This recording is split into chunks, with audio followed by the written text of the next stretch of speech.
Hello everyone, இன்றைக்கி வீடியோவில் என்ன பார்க்க போகிறோன்னா, இந்த மாதிரி ஒரு செராமிக் கேக் ஸ்டாண்டு வாங்கியிருந்தேன் கப் கேக்ஸ் எல்லாம் வைக்கிறதுக்கு. இது பார்த்திங்கன்னா வந்துட்டு பர்த்டே பார்ட்டிஸ் அந்த மாதிரி இதிலெல்லாம் கப் கேக்ஸ் செஞ்சால் அது வைக்கிறதுக்கு ரொம்ப அழகாக இருக்கும்னு வாங்கியிருந்தேன். இதில் வந்து 3 பிளேட் கொடுத்துருந்தாங்க, செராமிக் பிளேட்டு. அதுவும் இல்லாமல் வந்துட்டு நாபு, ஸ்க்ரூ எல்லாம் கொடுத்துருந்தாங்க.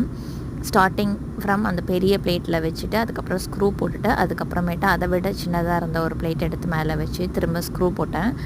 அதுக்கப்புறம் பார்த்திங்கன்னா அந்த கடைசியில் இருந்தது இந்த சின்ன பிளேட், அதையும் வச்சுட்டு ஸ்க்ரூ பண்ணியாச்சு. ரொம்ப நல்லா டைட்டாக பண்ணிடணும்.